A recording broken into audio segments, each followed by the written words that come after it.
To our um, Enhancing Cyber Resilience webinar, where we're going to talk about what we learned from 2023, which was a fun year, and what are the focus areas for 2024. It's going to be an interesting year from many perspectives.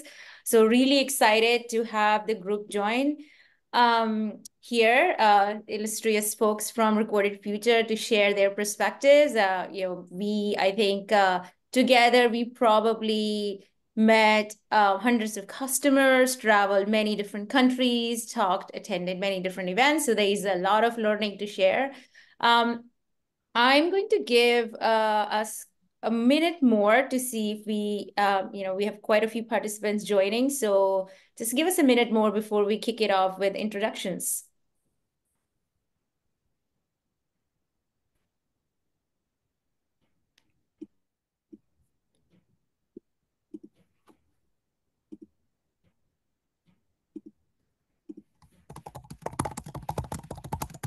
All right, let's get started, and whoever is on typing ferociously may want to type less ferociously. All right, I'm gonna start introductions. I am Kalpana Singh. I'm the VP of Product Marketing at Recorded Future. I'm really excited to kick off the year with predictions. I always love reading predictions about the world, about the reports coming out. We recently held the World Economic Forum, where obviously a lot of people came in and talked about things. So this is, our take on what we think from the industry threat perspective, what we see as predictions. So really excited to kick off. I'm going to pass it off to the panel to do introduction. Maybe Jamie, go next. Yeah, hi everyone. Great to be here. I'm Jamie Zajac. I'm Vice President of Product here at Recorded Future. So responsible for everything that we're building and putting out to you, and excited to walk through some of the learnings we have and some predictions for the future as well. I'm Chris Holden. I'm the Chief Client Officer at Recorded Future, based in Washington, D.C., and I'm the executive here responsible for all of our client intelligence deployments globally. I've been here for 14 years and have watched things evolve over that time. Can't wait to spend the time together, give you a few learnings from those interactions that we've had with clients, and then some of the things that I see taking shape for the coming year. Hey everyone, I'm David Carver. I'm the director of a research team for Insight Group at Recorded Future. We mainly work with breaking events, trends in a variety of types of threat activity, and business risk profiling. And in terms of trends, I'm very excited to talk about some of the major patterns that we saw over the course of the last year. All right, so give me 1 second. Let me see. Actually, I have a question hold on 1 second. Stop. Sorry, I'm messing up things a little bit. Apologies. Actually, Adam, I don't know if you're on. Would you be able to share the slides that I was just sharing? I'm having some issue with the slides and the Zoom together. Yes, right. I will post them shortly. Awesome. Thank you. Really appreciate that. All right. So as we think through the start of the year, one of the things that we, reflect back at the threat landscape of the year, obviously it was, a year where even though we expected things to be better in terms of threat landscape, especially from defenders' perspective, it obviously, still continued to be a pretty complex threat landscape with, folks still thinking through, there were quite a few attacks that happened in the industry.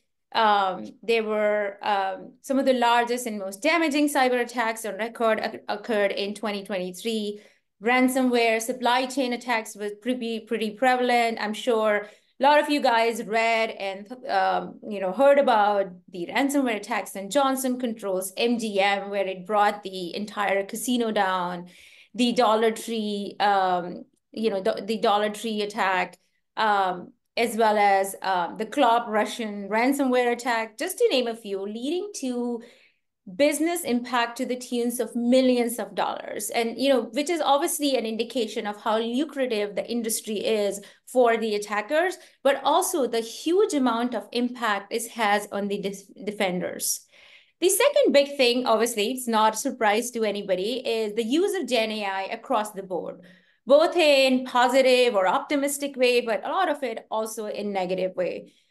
We saw some impactful applications of Gen AI for our customers to drive automation, enhance productivity, but we also saw increasing use of Gen AI for threat actors to launch faster, more sophisticated attacks, have business email compromise attacks where they use advanced social engineering techniques to use Gen AI to find vulnerabilities within codes.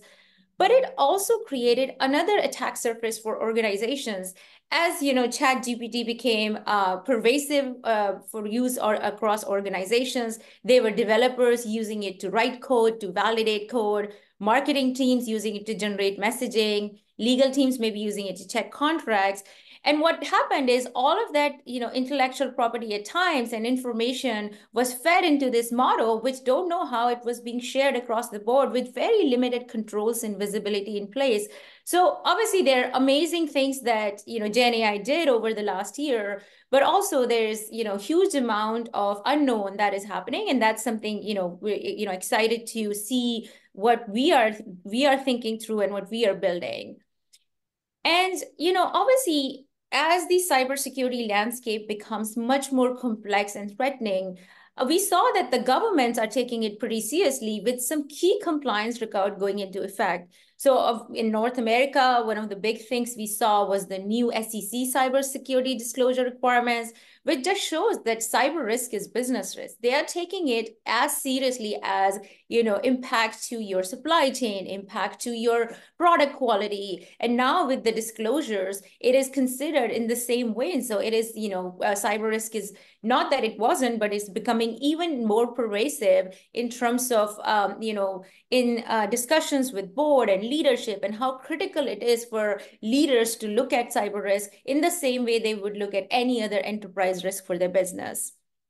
And then lastly, we also saw CISOs becoming more focused on optimizing their existing investments. I've been in the cyber industry for a while, and constantly as I talk through with different companies and industries, CISOs always talked about how many tools that they have. They, on an average, an enterprise may have 70 to 80 security tools within their system. And one of the things that is very clear that having more tools does not mean more security. So now for the, last year, we actually saw there is this thoughtful consolidation that's happening, not by all means just driven by financial side, but efficacy side. Like, do I really need 5 tools to drive, network security? Do I really need 10 tools for, network detection and response? Probably not. So now, what is the tool that is becoming more efficient? And what's the tool that is delivering me the more biggest bang for my buck? And that's something we actually saw across the whole, space, across the cybersecurity market, but obviously also in the threat intelligence market. So that's something, from an overall market perspective. But what happened, in 2023 from a threat actor landscape? What was some of the trends? I'm going to pass it off to David. So David, as you looked at the threat actor landscape reflecting back in 2023, what stood out to you? Well, I would say one of the things that stood out was the fact that there were few things that didn't stand out. And saying that in another way, it was not a really chill year for threat activity, in the sense that not only did you have some fairly high profile and high severity cases of threat campaigns. I'm thinking, and I think a lot of people probably will, right off the top of some of the file transfer software exploitation from ransomware groups like Clop. But additionally, the range and diversity of threat activity in 2023 was a cause for concern, in the sense of you had attacks against consumer grade products, you had attacks against enterprise products, you had attacks against cloud solutions, mobile devices, the software supply chain, all the way down to code repository or certain types of code packages. There were very few, if any, like way stations on the way to either software development or enterprise network setup that were safe. Mm-hmm. So part of that came down to not just tried and true attacks that continue to work, such as, different forms of social engineering and phishing, but then different forms of those that are being driven by other developments in the tech space. We saw, really starting from last year and then going into this year, a diversity of the file types, for example, that are associated with phishing attacks. We've seen an emphasis moving away just from, let's say, Microsoft Office files into certain types of compression files, zip and rar, and then LNK. And then outside of that, outside of necessarily the Windows ecosystem, we're seeing increasing Linux targeting ransomware, rumbles of Mac OS targeting ransomware. And then in addition, you kind of mentioned some of the broader context. We've seen people capitalizing on some of the major non-necessarily cyber threat aspects of the year. So we saw hacktivists capitalizing on the conflicts in Ukraine and Israel in fairly large ways, some of those severe, some exaggerated. We saw some, what I would call some overly hyped criminal attention to ChatGPT early in the year, which ended up actually being more in the form of lures for people to click into interest rather than generative AI being used to amplify threat activity, although I think we're seeing more of those dangers closer to the end of the year. We saw nation state groups that were doing both espionage and what was likely pre-positioning within critical infrastructure. It's a little bit of a ramble, but I think the fact that it's a ramble is telling in that there was just so many different and diverse forms of threat activity that enterprises had to be aware of. Yeah. Actually, one thing I'm curious to get your take on is that, obviously you said that there was much more breadth of type of attacks, like nothing was secure. Like usually the TTPs could have been more deterministic. Now they expanded into many different spaces. Is it because you think that there are more threat actors, more criminals who find this whole space more lucrative, so there are more people who are doing this activity? Or the traditional TTPs are more, organizations have figured out how to protect them, so now they are expanding into these newer areas? I think it's probably a combination of both. I think certainly from the lower level side, the amount of documentation and resources that are available for people to do very basic things like, SQL attacks or certain types of cPanel compromise, that hasn't really changed over the last decade or so. But there are things such as Microsoft turning off macros by default in some of their Office products that have almost certainly driven some of the new file types that we've seen for phishing. So I think it's a combination of, new threat actors seeing how, particularly in the ransomware landscape, lucrative some of these areas can be. You also see, and we always see this with major geopolitical flashpoints, hacktivists coming back into the fore because they recognize an easy way to gain publicity or promotion. And if they're associated with nation states, a fairly effective vector sometimes for information operations. So yeah, without necessarily giving an unsatisfactory answer, I think it's a combination of both. Yeah, no, very, very, very helpful. So, Chris, I know you traveled a lot. How many miles did you rack up this year? Because every time I tried to find time with you, you were out of the country. That's not fair. I always found time for you, even if I was out of the country. And I think that Jamie is competitive for traveling to see our customers around the world too. So for what that's worth. Awesome. So as you met all these clients across the globe, like what are some of the things you heard from them last year?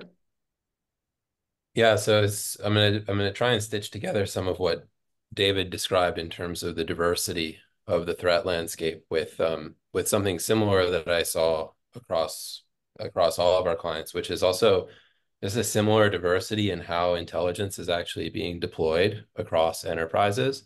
There remains just an astounding sort of like distribution on the spectrum of like from one person or half person resources that use deploy intelligence to their organizations to full blown like multiple teams across 24/7 by coverage in different places, ranging from tactical to strategic that serve different business functions.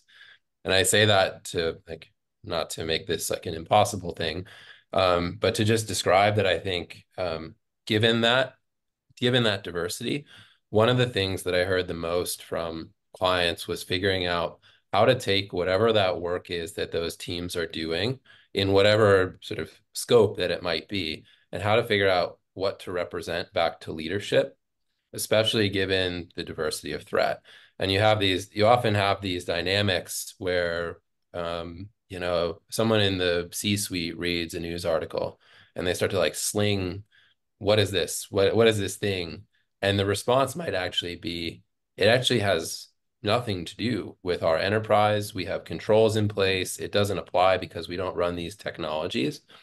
And I think that this was a year in like in response to those like the diversity of threats that a lot of teams were trying to figure out how to define in their organization what the intelligence function is meant to provide or is not meant to provide, but what the scope of the work of the intelligence team is intended to provide as designed to the security organization or to the leadership in the organization or to business functions across. And I think that work, if I was to, foot stomp something, was the work that's done around defining what the intelligence practice in your organization is and isn't, is a really helpful tool for the practitioners to help like succeed in the outcomes they're trying to achieve because it's scoped, it's definable, you can set goals, you can set requirements, and you can, in the circumstance where maybe someone from the organization comes and is like, hey, I'm reading about all this frightening stuff with regards to generative AI and the like wild threats that it's going to create for our organization. You can then come back as a team and describe like why you've already prepared for that, why it's relevant, why it's not relevant, or like it's just like the shaping of the products, the outcomes, the work that's being done by those intelligence team, given the diversity of this is incredibly important to keeping focus, is keeping teams sort of engaged and positive. And I'm going to like more of like an organizational design construct versus the threat landscape. But I think they're tied together. And as we talk more about moving into 24, I think that definition of the roles, responsibilities, the production, and what's relevant to the organization and how the intelligence practice is going to address what's relevant to the organization is one of those things that's like, it's a never ending effort, but I think it's taken more prominent focus in the teams that we work with. And I think it will also lead into some of the things that Jamie talks about from a product and technology design side. So I thought I'd offer and start with that. No, absolutely. That's very interesting. And to the earlier point that I made, like how people are, how there's obviously a lot going on. How do people prioritize, but also how folks makes most of their investment. It's not about just adding more tools. It's about how to make everything from teams, roles, processes perspective make more efficient. So Jamie always responds to me no matter where she's traveling. So that's something I can vouch for. So we drove a huge amount of innovation in our platform last year. We started off the year with a big announcement with recorded feature AI early in the spring with collective insights, threat maps, country race, executive impersonation, just to name a few. And as you look and reflect back on your conversations with clients and what were some of the learnings and which capabilities were you most excited about launching, but are you more excited about continuing to innovate in this? Yeah, so I would say in the past year, I saw a lot of kind of rising expectations from the business of what security and intelligence would be providing. Whether it's the disclosures that you mentioned, it's becoming more popular, but the expectations have kind of risen. Like we're expecting the security team at large to protect us from everything, whatever that may be. The threats are complex, and coupled with the fact that in many cases there wasn't necessarily more people being thrown at the team as well. So it was a rising expectation, and not in a demeaning way, but a do more with less attitude. And so I think automation became a big focus for a lot of people, and that became a big challenge. Teams that had really strong processes that were well defined and the technical skill to automate it were able to be more successful at driving down that than people who had more ambiguous processes. Maybe they relied on a really senior, amazing analyst who just kind of got it all and figured it out super quickly, but that's hard to automate and define. So I saw that as being a big challenge. And where we saw intelligence playing into that was a lot of how do I use it to facilitate that? If I'm trying to automate this process, how do I decide what is good, what is bad, where should I apply it? In terms of exciting things that we released, one of the ones that is kind of really top of mind to me is what we call collective insights. So collective insights is a thing, kind of a new capability where we're able to combine everything that we know from a threat landscape perspective outside your organization with also what you're seeing in your environment. So what threats are you detecting in your SIEM? What are you blocking at the email gateway? What's your XDR system playing in there? Maybe you have multiple SIEMs, pulling that all together. And, kind of three kind of key things that I think this helps with. One is to help everyone operate off a single sheet of music or a single page. Whether we're talking about automation, whether we're talking about priorities, even just having the TI team and the SOC operate on the same set of priorities, or the threat team and the vulnerability team operating off a single set of what is the truth that we're gonna define as this is what our organization cares about. Kind of back to Chris's product. If everyone's doing their own thing, inevitably just time gets spent debating what's the source of truth as opposed to just putting it to work and doing it. So I think collective insights really helps, bring everyone together to a single set of priorities, a single collective view of what are the threats that are actually targeted at us, what are the ones we're going to act on. I think that then secondly drives automation. You need a starting point for, what hunts are we going to run? What intelligence are we going to deploy?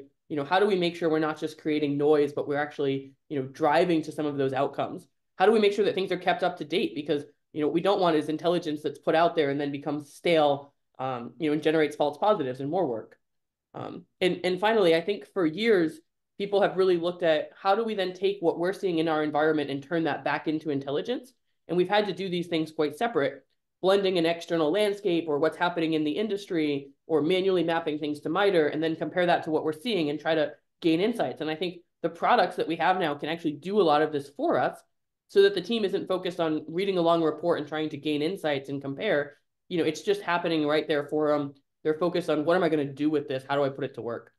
So both, I think, in terms of some of the trends, the higher expectations, the need for automation, and then I think collective insights is just a huge opportunity. It's very powerful to gain that visibility, to drive automation, and to really understand what's happening. Yeah, no, absolutely. And, in terms of automation, one of the things that, obviously, automation has been implemented, applicable in other parts of the business. When you think about how people do their finance processes or supply chain and things like those. But, in security, there's always been this concern about really trusting automation to take action. So even if you think about the tools like SOAR or any sort of automated workflows, there's still always a human involved in actually finally making a decision. And one of the things with intelligence is that we are actually delivering trusted automation. So what it means is that an analyst or a security operations person can actually trust the decision that is being given to them to make a call one way or the other, rather than going back and validating all the things through, because we provide the context, the visibility, the rationale to say why something is being said negative or positive. And I think that's a huge amount of value, because if automation requires somebody to go back and review all the work, it's not really automation. It's just the same process. So that's something really exciting that we are delivering, that whole concept of intelligence driven trusted automation. So now, look, in 2023, is there, anything else, Chris, that stood out to you that was, one thing that you want to highlight for the team from either your client discussions or what you saw in the industry, or, even what you heard about from product? Yeah, I think so. Just to kind of continue the thread of what I was talking about, while the spectrum, I think, of capabilities and how intelligence is used in organizations, like given their size, their scope, who they are as an organization, are considerably varied. I firmly believe, based on the experiences we've had, that once you actually move from what the scope of the responsibility of intelligence and expectations are down to the use cases and applications in certain areas and certain teams, the applications and the playbooks and the typical use case actually becomes remarkably similar and repeatable to what Jamie was describing. And to look at ourselves, it's one of the things that we've oriented our technology and building our platform around, are some of these use cases to build some automation into typical playbooks. And maybe the variability becomes like the scope of your assets that are in place, the name of your organization. But when you get into some of these use cases, whether it be, incident response, or it be context in your SIM or in your SOAR, or it be phishing detection and playbooks. Like when you get down to the actual like tactical work, the use cases and the execution of those and the application of intelligence in those places becomes remarkably consistent. And I think that's what we're excited about when we think about looking towards the next thing and learning from 23, is that while the potential application of intelligence is remarkably varied, once you get down to identifying where you want to apply it, we understand at this point very clearly how to inject it to best use and to best efficiency, because we've seen it across thousands of customers, and we know like what the best uses of it are. And they, despite what anybody, this might be a little controversial, despite how special of a snowflake you might think your like organization or your stack is, there is so much of the common use cases and applications that are repeatable from learnings from other organizations and other deployments, that allow for then, some tweaking, some focus on the specifics, but 80% of it is often ready and prepared to share and deploy for you, allowing for then the artistry of some of the intelligence practice later on. But yeah, that was just something in contrast to the spectrum of how I've seen it applied from across our clients. Once you get down to what the focus areas are and what you want to apply it to, like, man, the repeatability of some of this and the way that we can stand it up in a best practice way is becoming quite clear. Oh, awesome. That's very interesting to hear. So now today is January 31st, the end of the first month of the year. Can't believe. I don't know how everybody is doing with the start of the year, with New Year resolutions. I already failed on a couple of mine already, but maybe I'll pick them up in February again. So as we look forward to 2024, what are some of the things that we are anticipating? What are the trends we are thinking?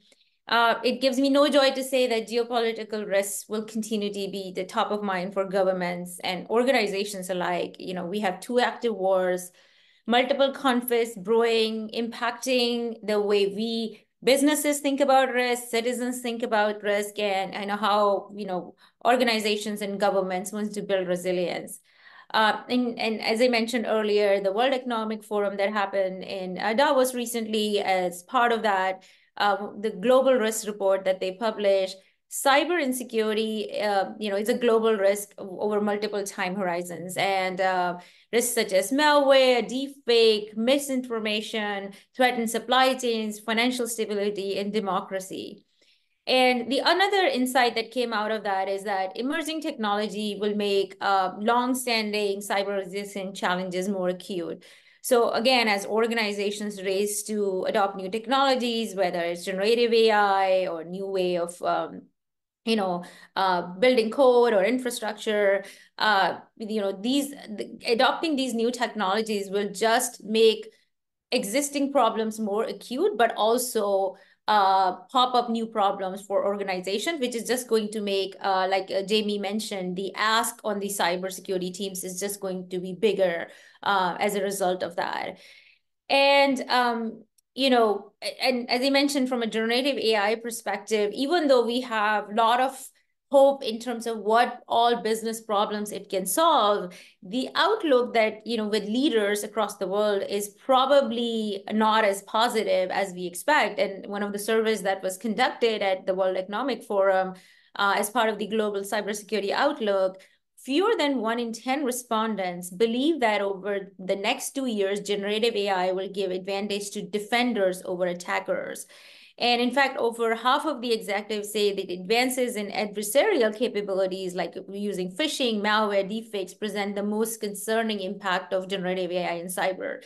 So, while we see all of these amazing launches from vendors like us and everyone, there's still a long way to build confidence that this is probably helping the defenders. And we are going to talk about it, what our approach is to make generative AI help defenders and give them the advantage over attackers. Cyber ecosystem risk is becoming more challenging for any organization. The partners in its ecosystem are both the greatest assets, but also the biggest blind spot and hindrance to securing your attack surface, because you technically don't have any control over their environment. You can't run agents, you can't have detection tools. And last year, 41% of the organizations that suffered a material incident said that it was caused by a third party. So, even if you can put all the guardrails within your environment, if you don't have visibility and confidence to secure your third parties within your ecosystem, you still are vulnerable. And it's not going to be just a key challenge from a cyber resilience perspective, but also from a compliance perspective, whether you think about the SEC requirements and NIS2 and MIA. There's a huge amount of compliance requirement on security, having visibility and security of your ecosystem and your supply chain vendors. And lastly, a couple more trends before we jump into what we are doing to help with solving some of these problems is cyber skills and talent shortage continue to widen. And this is not a new trend. We even talked about it last year. Every year we feel that the cybersecurity skills shortage continues to be more acute, and it's definitely not going in the right direction. It is probably the demands, like Jamie talked about, the demands on the cybersecurity team, just the stress of and the amount of complexity that is there in the job. So hats off to all the people who are in the industry, but also encouragement. Hopefully we encourage more young people, and we will talk about one of the initiatives we are doing on our side to encourage more and more early stage professionals to get into the cybersecurity and threat analyst roles. But I don't want to end on the outlook from just on negative side, but on the positive note, the alignment between security and businesses is becoming better. And I think Chris talked a lot about it, but we are seeing it and hearing it from across different clients that we have, but also from an industry perspective. There's more engagement between boards and the CISOs. Boards are becoming, to whatever extent they can, becoming more cyber aware. There's more alignment between CEOs and CISOs. In fact, CEOs are being asked questions about cyber, so they are becoming more interested in understanding what's actually happening in details versus just having a binary ask of the CISO, are we secure or not. So that is definitely positive, because the more security and business get integrated, the more pervasive the culture of security is. And that means every employee, every individual in an organization feels a responsibility towards security and not just a small team sitting there. So those are some of the trends and outlooks we anticipate and what we are hearing from the industry. But obviously, as we look towards the 2024, we are also making a lot of investments to drive outcomes for our clients and, deliver more, innovation to our customers to build a more secure, resilient, and trustworthy world. So Jamie, what are some of the things that are on roadmap that you're excited about to help, solve some of these challenges that we see coming across our way? Yeah, so, Chris framed up earlier how people are using intelligence in a lot of different ways. It's, everyone kind of has different focuses. So if I look across the spectrum, there's a few kind of key areas where we're trying to really focus on making intelligence, useful and actionable and achieving some of those. So one is automation. I'll sound like a broken record by the end of this webinar, but I think it's really important that we don't just generate intelligence, but that we make sure it's getting put to work. I think the best way to make sure that's happening consistently is through automation. So we're working on things like, how do we make sure that we're, helping you automate which alerts are most relevant? Is this a benign internet scanner or a threat actor doing reconnaissance? Automation needs to solve that, not humans. What are the right protections that I need to put in place based off of that, and how much can I automate?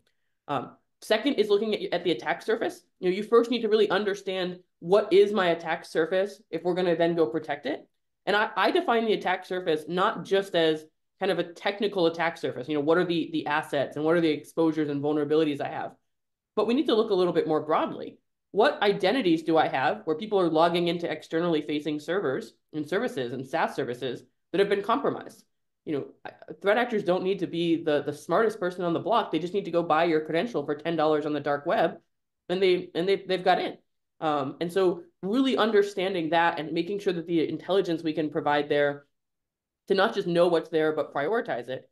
Our strategy around attack surface is also to bring intelligence into that. So we call it attack surface intelligence for a reason. it's not just a list of problems, right? Anyone can give you a list of problems that you should go fix, a long list of vulnerabilities and misconfigurations and dev servers and things like that. But how do we actually use intelligence to prioritize that, to say, these are the ones that are going to give you an outsized impact? That needs to be a key part of what you're looking at from an attack surface management perspective, not just a long list of problems. A couple other areas, I'll focus a little bit on supply chain. Kalpana, you mentioned earlier, 41% or so of these were driven by supply chain. I think it's really time to rethink how our third party, security assessments are done. I believe questionnaires are not the most useful technique that can be applied. We can ask people if they do a good job, and they might have all of the best intentions and say yes, but then we actually need to monitor that continuously and really look at how do we move from something that's kind of a slow moving, target, some of the historic ratings, to something that's saying when there's an incident, because there might be an incident with any of my vendors and I need to be aware of that. How do I make sure I can jump into response as quickly as possible and have good intelligence? What was compromised? How did they get in? Did they leak my data? Is my data impacted by that? What's the right approach that I need to take? So I think kind of shifting from, cover your, butt questionnaires to something that's much more, how do I jump into response quickly? How do I have the best intelligence? It's going to be a big focus. And then finally, AI, I'd be remiss to not talk about AI in a 2024 outlook, obviously, especially from a product perspective. But we're really focused on making sure that we can continue to use AI to help solve some of these challenges that people are having, making our AI useful. So not just a gimmicky AI solution that, that's out there, making sure it's transparent, because if we're going to actually base business and security and risk-based decisions off of AI, it can't just be something that's made up. We need to know and be transparent to know where it came from. And we need to make sure that it's applicable. I can have the best information, but if I don't know how to put it to work and get it to do it, then I've got good information, but I haven't driven that outcome. So, I'm really looking forward to this year transforming Recorded Future AI into more of an agent or an extension of your team. So imagine you can command Recorded Future AI to say, every Monday morning, I want you to give me a threat landscape of the top threats I need to focus on and what changed. And if nothing changed, just tell me that. I don't want to read a 3-page report to say it's the same as the previous week. And then AI can give that to you. Now we're really kind of using it as an extension of our team and helping drive incremental results across the team. So exciting things that's coming, really fast out of the gate this year and throughout the year. Yeah, really excited about the roadmap, and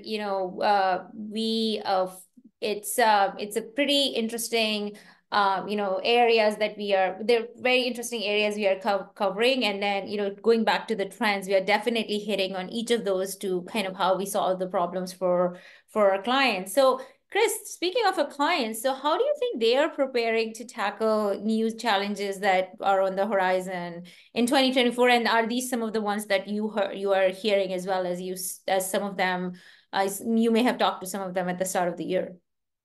Yeah, I mean, thinking about the broad topic of automation is probably a good word specifically to use, but I think the one that I'll tackle here is a combination of the skills available in this space and the unpredictable economics, however that ends up manifesting itself, whether it be, budgets tightening or optimization of spend or people or whatever, however that plays out in your organization. I think the couple of things that I see clients readying themselves or preparing now or doing already over recent months is one is building durability into some of the security and specifically intelligence processes via technology. If you're thinking about uncertainty around the people skills or the people availability or mobility in this field, which there is a lot of mobility in this field between organizations. If you're a leader or an organization trying to build something that's repeatable and durable, if there are opportunities to build that process repeatability into your technology versus into one person that's sort of a single point of failure in terms of building that in your organization, I see that everywhere. Is what kind of repeatability can we build into the process in via technology? I think the technology optimization is playing out in the sense of, mentioned earlier about Kalpana, the simplifying the technology stack, but specifically around technologies that play nicely together. Like how can one inform the other? How can things make, instead of having this sprawl where you need a person to manage 12 pieces, how can you have organizations that have technologies that fit the pieces together nicely? And the way I started, yesterday thinking about this in advance is like, there's this concept out there of the 10x engineer, the 10x employee, and that sort of thing. Like, who is that person that makes the organization that much better? And I think about it from the perspective of what are the technologies that you can run either independently or together that are the 100x or the 1000x technologies that make everything around it that much more efficient, that much more informative, that much more effective for the business. And I think those are the kinds of decisions that are going into how do we design our people, process, technologies going into next year and beyond. And I honestly think it's a sea change probably in this whole intelligence space, that if you did date, David and I back 10 years in this, when we first started working together on, like, literally together on some of this, it was super heavy on people producing reports. And I think that this is real, like, this is happening right now in front of all of us, where these like choices around what technology is the 100, 1000x technology in these spaces. So the thing I wanted to tip into, I think what David was going to talk about, is the one other thing I see people looking at very carefully is around ransomware and how the spectrum, there's a big pivot, but how the like organization is oriented around the whatever kill chain you subscribe to, or however you orient things, from the prevention capabilities to the detection capabilities to the response capabilities, and bringing those more into like, how do we have controls and intelligence from this, like, across that line? Because I think a lot of it tended to be around, like, it's sort of like sprinkled throughout the organization, but how can intelligence inform that full spread, ranging from, what do we put into the edge that we can do to prevent unauthorized access? Do we have insight into the info stealer ecosystem that is more and more being like the entry point for some of these ransomware deployments, to the detection in terms of what are we feeding in? Can we automate hunting around certain behaviors that might trigger us to go and like respond quickly, to the exposure and response, where you see all of these extortion sites and things where like maybe it's not your organization that got compromised, maybe it's someone else that got compromised, but your stuff is out there and you want to get a full like scope quickly. I think people putting together those run books that are more comprehensive, informed by intelligence, is happening, like, it's happening across all sorts of companies right now. Makes sense. I mean, pulling on the ransom, obviously we don't see like a respite from ransomware in 2024. So David, like, what other areas as practitioners and cybersecurity executives think about their priorities, and from a threat landscape perspective, what other attacks types or threat actor techniques that you think should be a focus area for them as heading into 2024? Well, I think I'm going to approach that in two ways. And I'll start with the boring one, but I actually think the boring one is more important.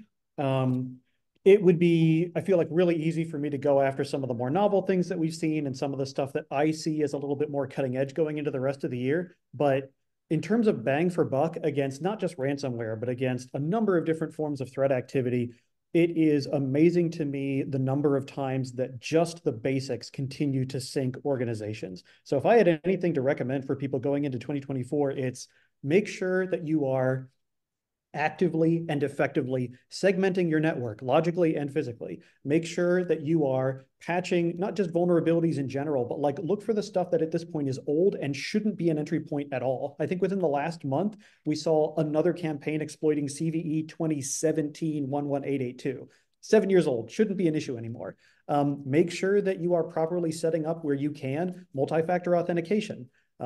Make sure that you are continuing to audit your network and audit your infrastructure in such a way that you can prioritize what is most important versus what maybe doesn't need to get patched immediately tomorrow. So yeah, the boring answer first, focus on the basics. Once you feel like you have the basics down, or at least you have a sense that a compromise along the basics would have a couple of other forms of security measures to protect you. Some of the things that I am seeing for 2024 that are of a little bit higher concern and slightly newer is, number one, the number of pieces of cloud-based solution software that are so pivotal to a lot of different parts of an enterprise coming together. So you've got cloud-based solutions that handle data and data backup and security and identity and access management and different forms of communication and messaging, email, whatever else it is.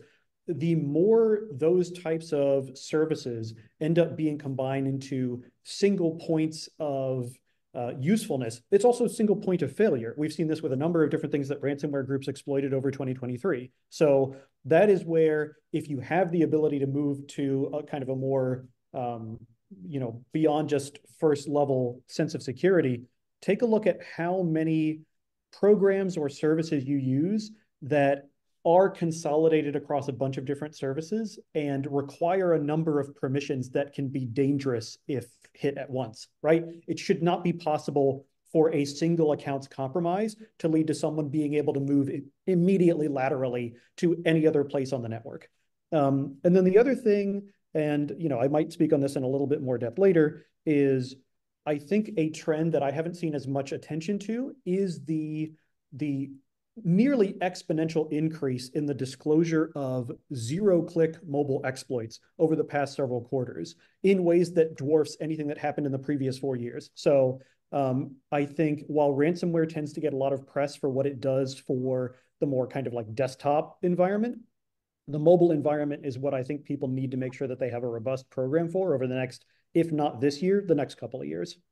Yeah, absolutely. And, speaking of the cloud related attacks, like you said about permissioning, I mean, misconfiguration is actually the huge driver of attacks there. I mean, in AWS, evidently, there are like 10,000 different permutations, combinations of permissions and roles that you can have. And, sometimes it's not even malicious, it's just a miss. And, that can lead to, a lot of different types of attacks. And, one of the key threads that you talked about, both in the basics, but also as we think about advances, I think identity, because, that's kind of like the thread that connects the dot to initial access, to lateral movements and others. And I don't know, Jamie, if, what are your thoughts on kind of really plugging those identity holes that you may feel safe with doing basics like MFA, but there are a lot of things that, may still not be actually covered, even if you think you have implemented some of those basic controls. Yeah, when I looked at, what's the one thing that I would, recommend to someone, it's close identity holes.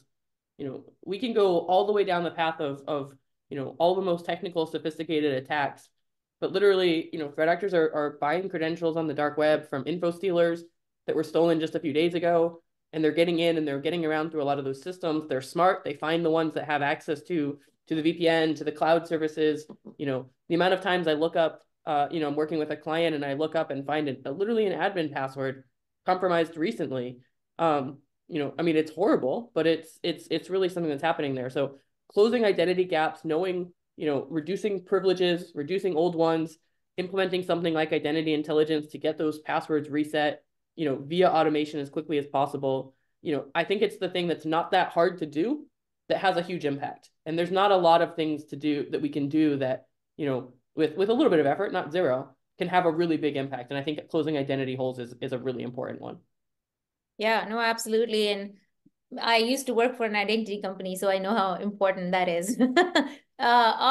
So before we jump into questions, I would be remiss not to ask this question because it's one of my favorites to ask in any of these type of webinars is, what is one prediction that you have for the first half of 2024 as something that you're monitoring? And what is one thing that gets you really excited? So maybe I'll start with Holden. I'm not going to venture into prediction, but the one thing I'm watching very closely, because of the spread and the impact that we've seen and the exposure, is around like what happens with some of these expanding geopolitical conflicts, and the spectrum of things that come out of this. David mentioned sort of the resurgence. It feels like a resurgence of hacktivism as part of this. Like that sort of went away for a while, but like the way that we're all going to have to respond if things like really unfortunately take off in those areas in somewhere is going to be like everybody will have to be nimble and ready to respond, especially like for the organization, but then up to leadership. And it's one of the things that our teams globally watch very carefully. We collaborate on it in a very close way so that we have perspectives from different parts of the world and different functions here at Recorded Future. On the flip side, I think it relates to what I'm most excited about, and I'm channeling one of a former colleague of ours that I think more and more it goes under recognized that how often the information security teams and intelligence in service of that are actually winning the game. And I think every month, every week that goes by, we do all get a little bit better as a community at this, not just as like a technology provider like us, but as a larger community on how to share and respond and execute on this. And so I mean, I'm excited about the spread of capabilities and maturity that all of this is taking. And it's easy to say because it's just like over time things get better. But like there is an incredible amount of opportunity for practitioners and teams to actually win. And I think one of the things will be for anybody, especially leaders on the line, if you're a manager, a director, or a CISO, or wherever you sit, is thinking about how do you communicate the winning in an effective way to your team in teams and organizations, because it happens. And there's like this, there's this common thing, like the attacker only has to get one thing right, and we only have to get one thing. But there is a lot of winning that happens, and I think in readiness for a lot of these shifting threat dynamics is like arm yourself to be able to talk about how you're actually winning and how you're progressing and how you're succeeding and how that's relevant to your organizations. So, Ooh.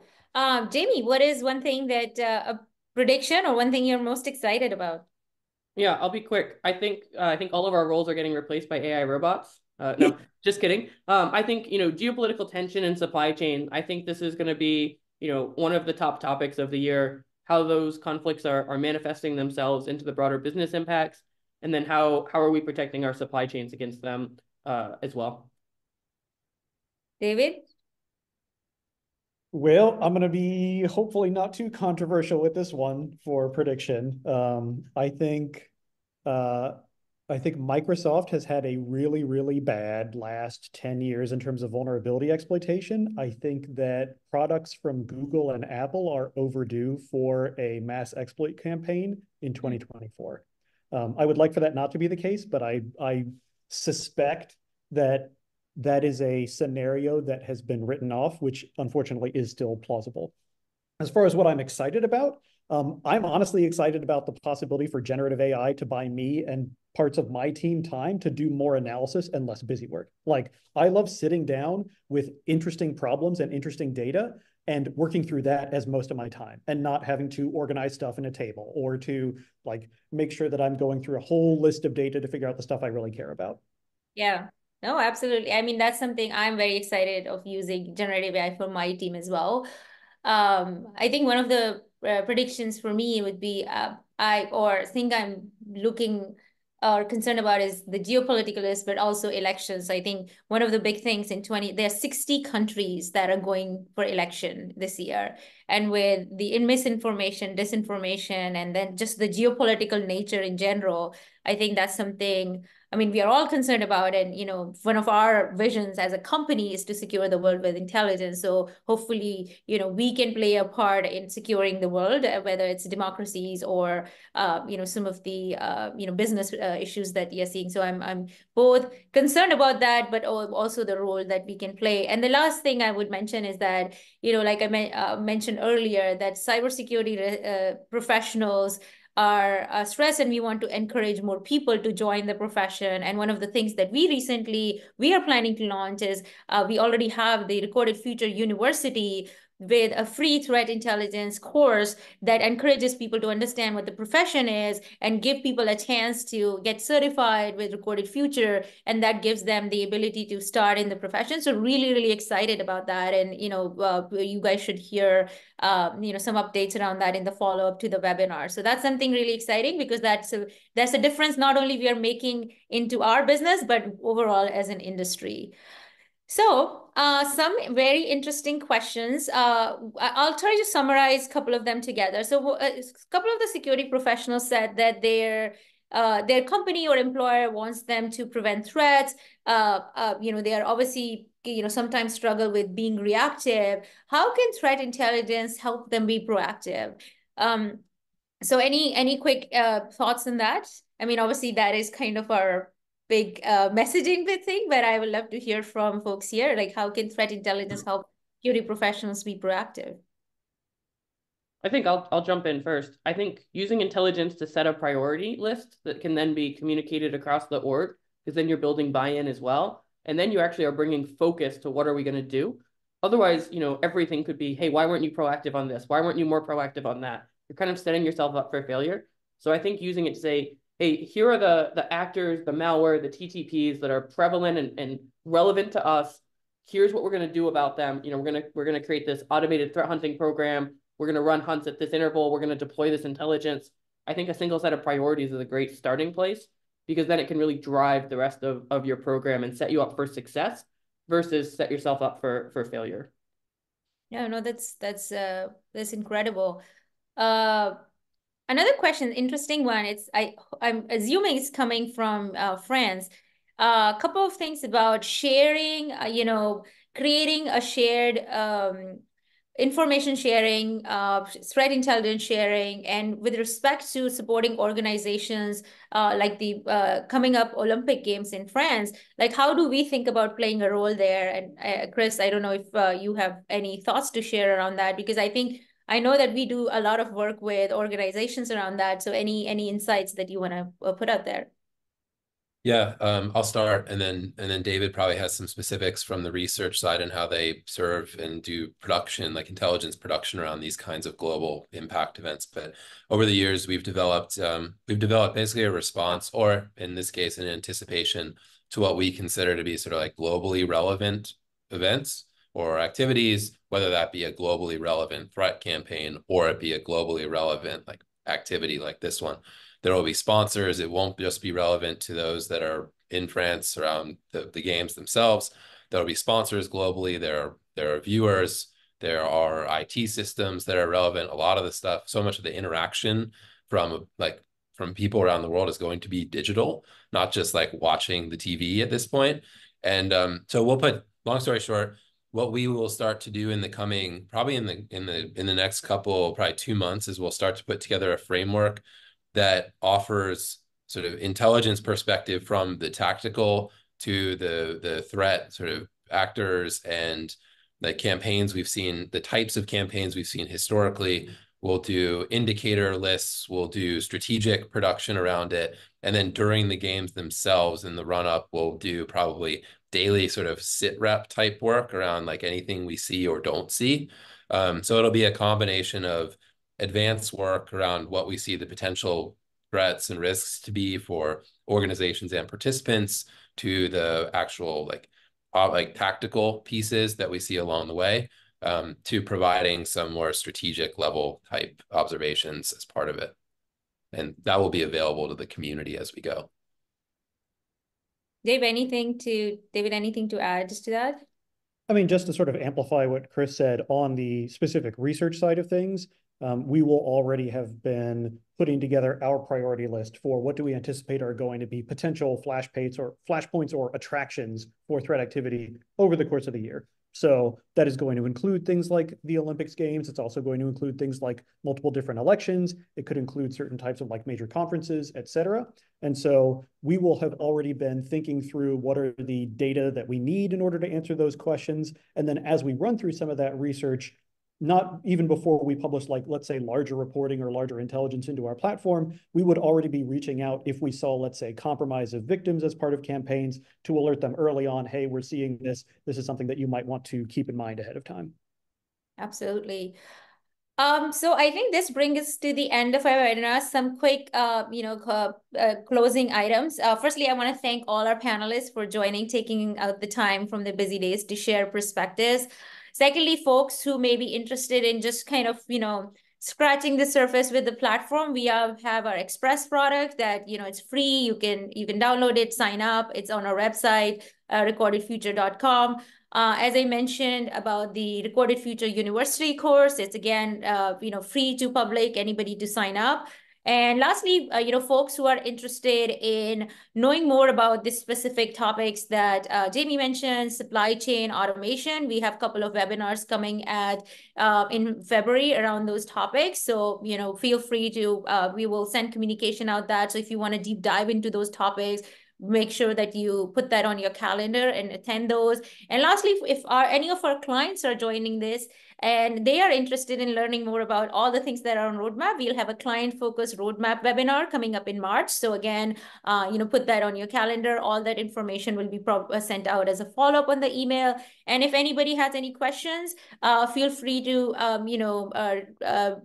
drop a note. All of us are on LinkedIn. So, if you want to connect with us and ask any further questions that we didn't answer, feel free to drop us a note on LinkedIn. And really appreciate everybody joining this morning. Hopefully this was exciting, and we love to hear feedback. So if there's any feedback, please respond to the feedback survey that we send after the webinar. So really appreciate the time, and hope everybody has a great rest of your day wherever you are. Thanks, Jamie. Thanks, David, Holden.